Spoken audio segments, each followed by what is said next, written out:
Dreams within reach, it's time to rise. Body, soul, and mind, open your eyes. Climbing higher, step by step. Real talk, no regrets, get set. One step, one love, we rise. Walk the talk, break free. Get to the truth, your story's the proof. Love, follow me, let's rise, let's see. Set you free, meant to be. Oh, that never gets old. I really enjoy that. Writing that was such a cool day when I was coming up with that theme. And stick around for the end of this podcast. I just created a new song you're going to love, I think, personally. It's going to be pretty awesome. It is going to tickle your toes. It's about love, and it's about finding love. After we lead into this, what? The soulmate myth. Oh my God, no way. Am I going to step on some toes? Are people going to leave some trolly comments? I've been getting them. Somebody said, Ryan, take your medication. And I thought to myself, love is my medication. Inspiration is my dedication. So soulmate myth. Are you waiting for the wrong one?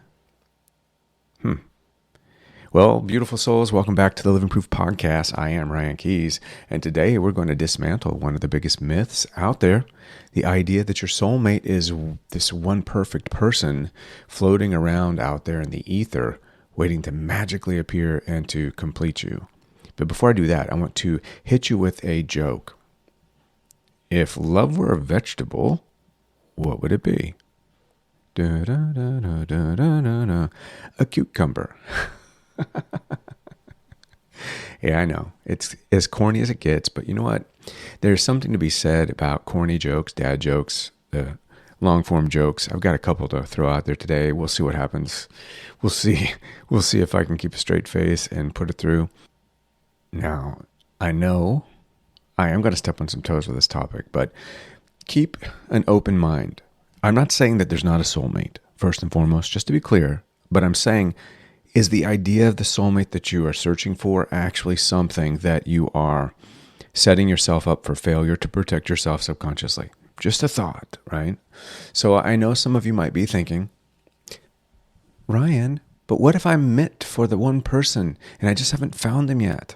I heard that in the twin flame community all the time.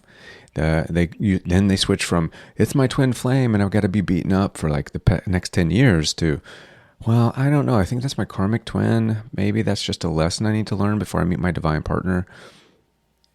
And then there's the other, what if I miss my chance with the one? Well, this isn't the Matrix. It's not like you're waiting for Neo. There's plenty of chances out there. God has got somebody for you, no matter where, what, or what's going on.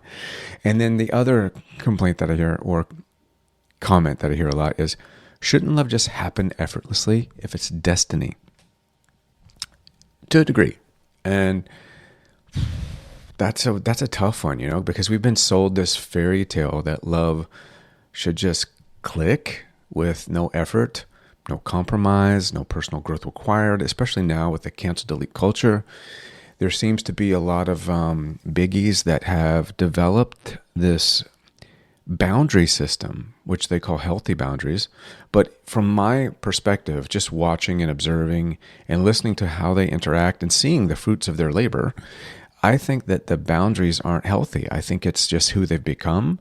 And I think a lot of these boundaries are it's like it's pain that they've tried to embrace in positivity and to give a different spin to it.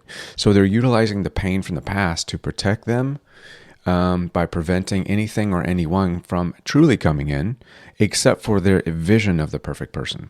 So that is something that I've seen a lot of. It's been on a lot of podcasts. A lot of people have put that out there. I mean, just the idea, no compromise and no personal growth, as if everybody's perfect. I mean, come on. It's crazy. And if it's meant to be, it will work out without challenge is just it's so far for me to think that if it's meant to be, there won't be any obstacles. There won't be any roadblocks. And that's where a lot of people get stuck. And they get stuck either waiting or crushing other people, or they walk past people that it could be a high potential that love could go somewhere. I think that many years I spent a lot of time very active socially, very outgoing, talkative when I needed to be. And, I was in Hollywood doing those things. And then, but for the most part, I laid back. I waited to be chosen, right? And kind of waiting for fate to hand me like a perfect scenario, which didn't, which was a default mechanism for me personally to go back to the nerd, the geek that was beaten up in high school, that skipped dances, skipped school photos, ate in the hallway during lunch, got stuff in a locker, the whole 9 yards, right? So I thought I was being cool. I thought I was being, the cool guy, right? Oh no, if you want me, you come to me. And really what I was doing, it was self-preservation. And I was labeling pain as something that, it was protective, but I labeled it as empowering. So I thought that that was a trait that made me powerful, but actually it made me weak. It made me miss out on friendships and other things because I did that across the board. And maybe you are doing that. Maybe you are doing it and don't know it. And this is going to trigger you and you're going to want to leave a nasty comment. Go ahead, do it. It does. I've got, after Parkinson's and my face crushed and dying twice, I've got pretty thick skin. So the other thing that I know is that a lot of people are waiting instead of living and instead of creating the love they desire, which I saw in the twin flame community, where people would lock into this labor of love. And they thought it was this person that was destined for them. And granted, perhaps it was the name, the place they grew up, or a connection that couldn't be explained, an unexplainable connection. Okay. And most of the time, connections can be explained because they were created when you were little. They were created to different aspects of your personality, persona. And I do believe that we have soul agreements, right? I do believe that there are certain people that have to come into our lives. I've got this story that I often say called My Two Dads, where I thought that, my dad wasn't my dad. And then the guy that I thought might be my dad, they both died the same month of the same year of similar things. So that to me says fate, no matter who it was, had that set up for me to be experiencing loss at the age of 21 after I had my face crushed, where I was going to lose my father, right? Hands down, no matter what. And I'm putting that in my 5-Minute Miracle book. It's a chapter called My Two Dads. And it's interesting because it deals with the line of fate. And what we're going to cover today really in depth, I know we're running a little bit behind, but where the soulmate myth came from and why it's a little misleading and why believing in the one can actually block real love from entering your life. And a healthy reframe that makes love way easier and way more powerful. If you haven't checked out my book on Amazon, Putting the Soul Back in Soulmates, I encourage you to do so. It explains a lot. It's pretty great. It's gotten a lot of great reviews. I've sold hundreds of copies. Almost 1,000 now, I think, something like that. And I've got another book that's coming out. They're called The Warrior Code. And then I've got another book called The Conscious Universe on Amazon and a romance series. I write romance for all these romance wannabes out there. So this is going to be an eye-opening and freeing and maybe a little bit uncomfortable for all of us because I'm going to be as vulnerable as possible. But I promise you, if you stick with me, it'll change how you see love forever. So number one, where did the soulmate myth come from?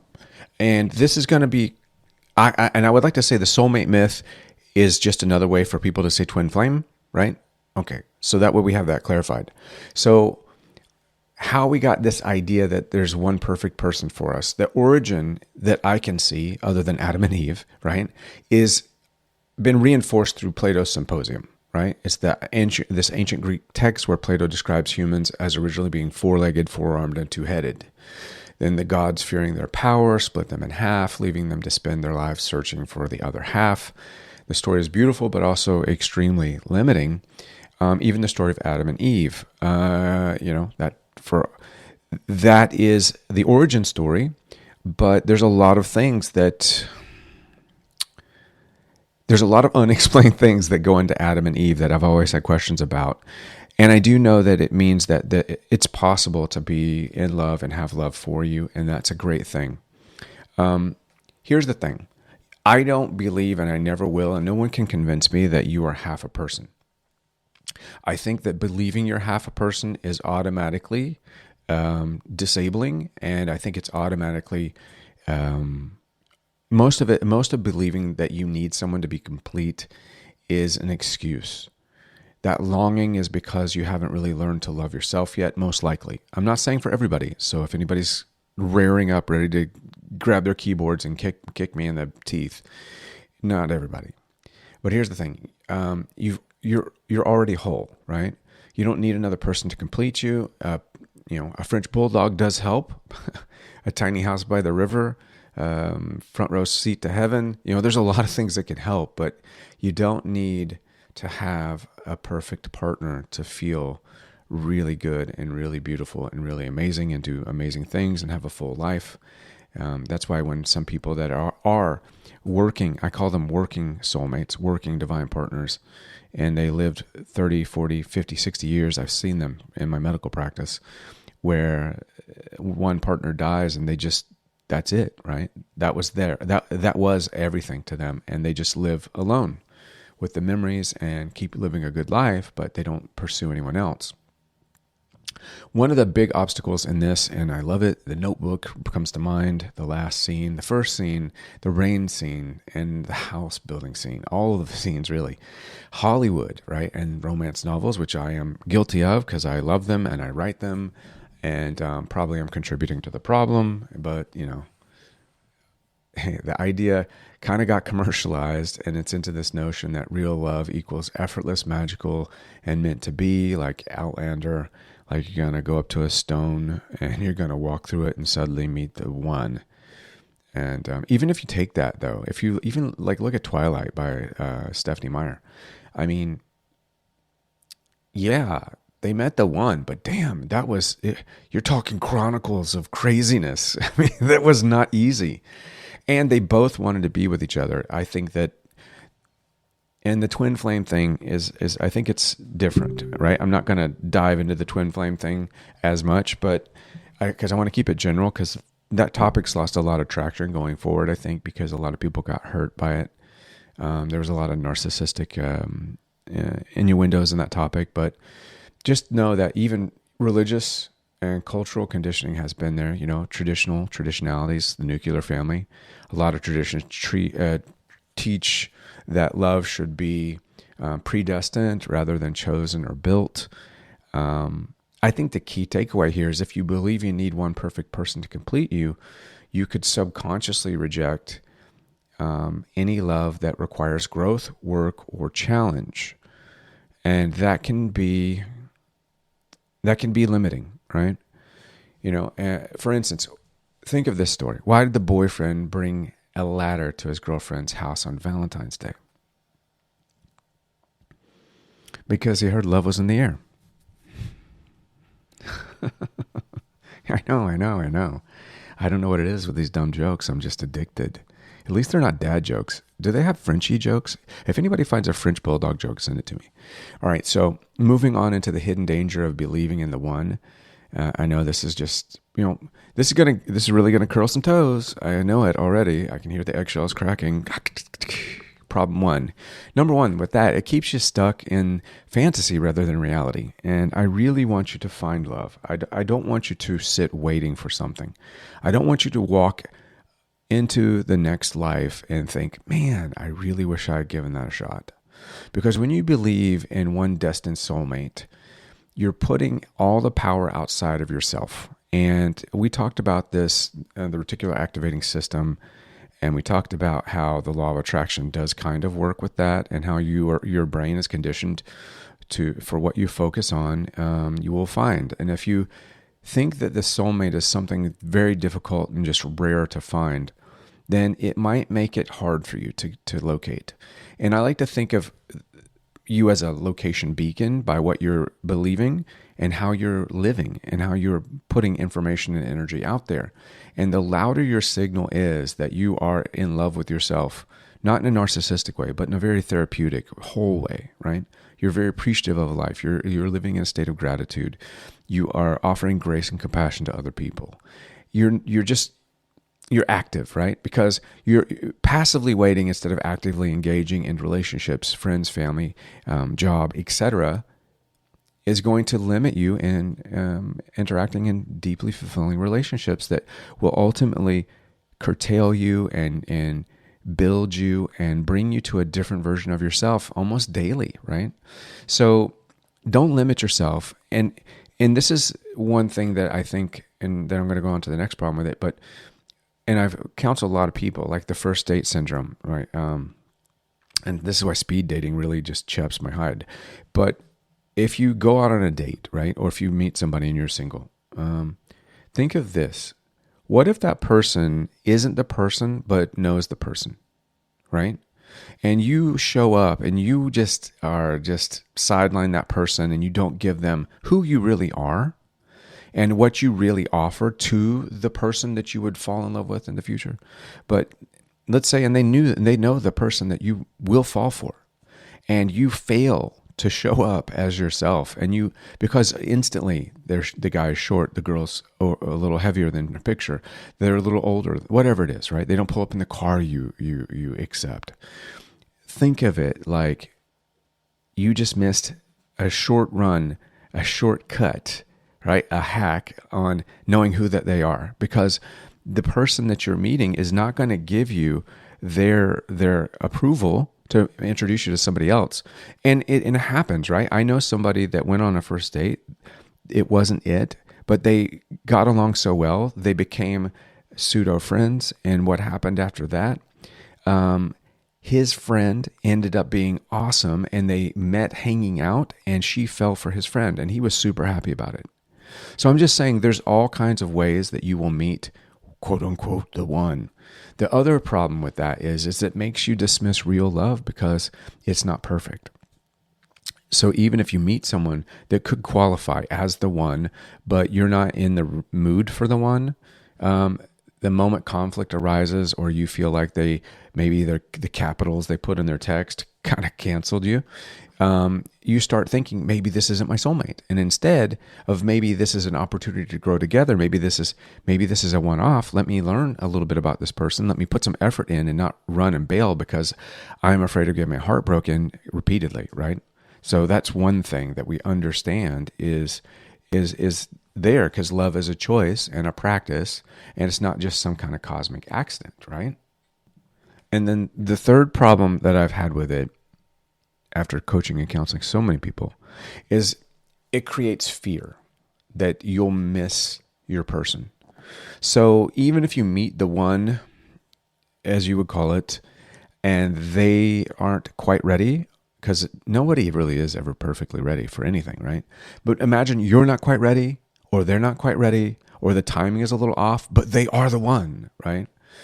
But you've got this fear that something's off, or maybe you're afraid because they're not quite the one. You don't want to miss the one, so you don't invest the energy in the actual one, right? And then you end up alone for a long time until you guys cross paths a year, 2 years, 10 years down the road, and then you're like, wow, you were the one. And then suddenly, you look back and you're like, wow, all that time we could have been totally down for each other had we not given up so easily.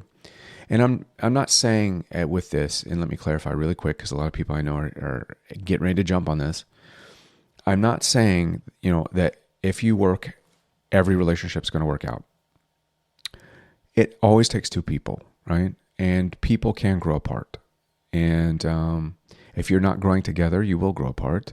And it's not an excuse. It's just how it is. And the evidence ends up being a lot of times you grow apart and you move away. And it doesn't mean you're going to be alone forever. It doesn't mean the other person will be. It doesn't mean you're bad people. It just means that perhaps you got distracted, or, some old trauma came in and that person and you stopped trying, right? And that happens. But it's not, if you've still got the spark, or if you still got attraction, or if you still got a lot of things in common, it's not over. You can still create it. You can still make it work. But just remember, when the fear, like I said, if you believe there's only one person for you, it creates this underlying anxiety that kind of keeps you chasing and doubting and never fully committing, because it's always that options open kind of attitude. So there's always this door open. I actually used to be a guy like that, where I felt from trauma that I needed to keep my options open because, number one, actually, Mine was more due to lack of self-esteem because I felt like I would never be able to provide, right? I was an actor and a stuntman and bodyguarding and doing some other things when I was in my 20s. And I didn't pursue college the way other people did. I went to college later in life. And I thought, I was destined to be single forever or even die early, right? And I just rescued dogs because I never felt like that I would be able to bring that structure, that stability to the table of being the breadwinner. And so I just wouldn't do that. I wouldn't even entertain it because I didn't have that quality. So, and that's very similar. It's not the same thing, but it's where an underlying anxiety will keep you doubting, chasing, or not committing. So I'm comparing that as a personal experience because I'm being vulnerable, everybody. So the key takeaway on this is the belief in the one makes people restless, dissatisfied, and constantly questioning their relationships instead of building something real, instead of building something beautiful. Now, with that, I'd like to talk about the ABCs of love, right?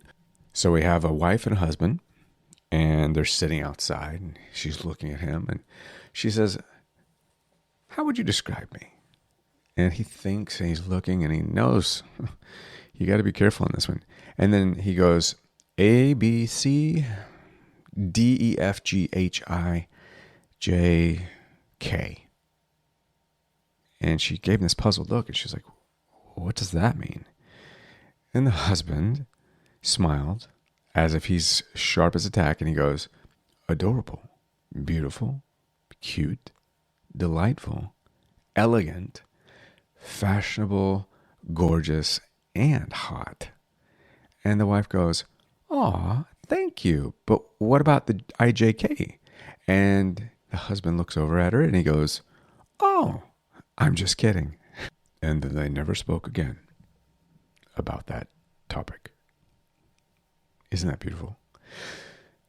So let's reframe the soulmate myth ideology into something more obtainable for those of you that have been single for some time, or for those of you that have been tied around the twin flame topic for the past 10 years, or for those of you that have just given up hope because you don't really believe you deserve love or that you even believe in love, right?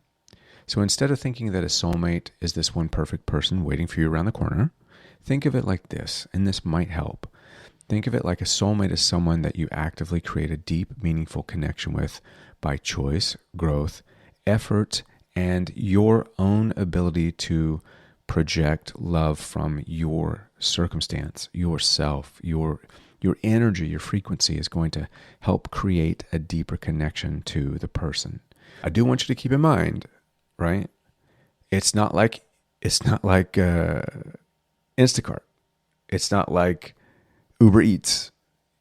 You don't call out and send your order and it shows up at your door and you didn't have to do anything other than hit a couple buttons. Everything requires work that's going to be worth waiting for.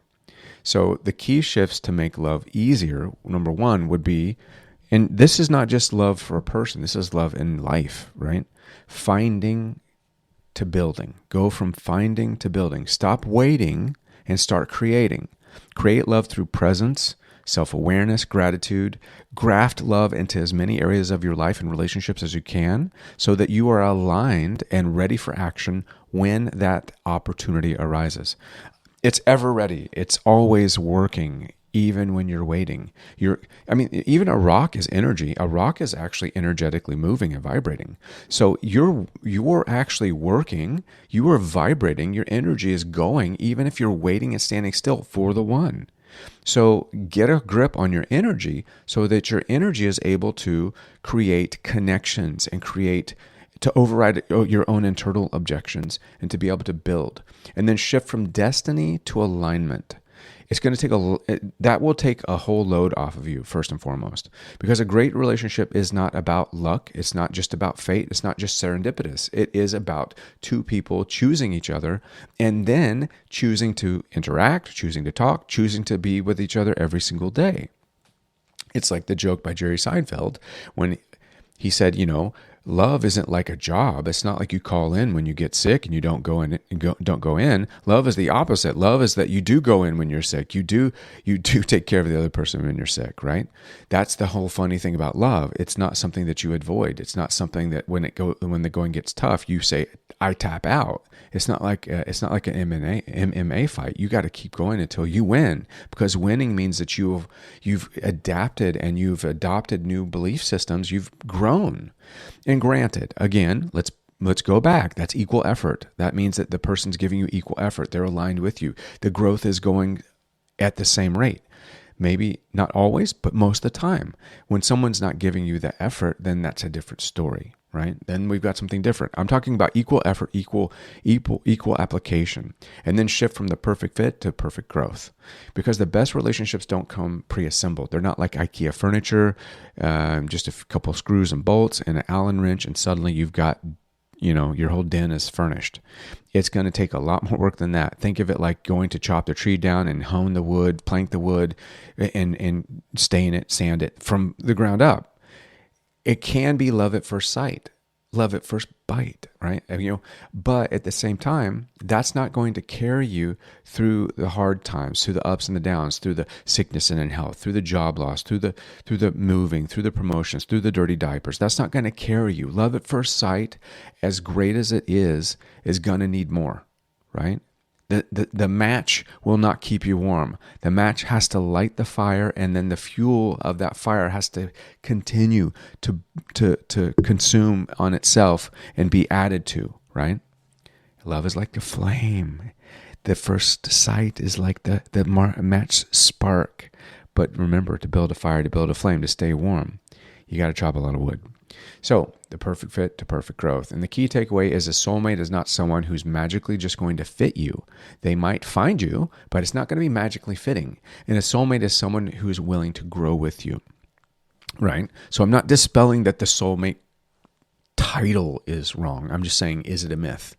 And the final takeaway here is, if you're stuck waiting for love, ask yourself, am I waiting for perfection instead of building something real?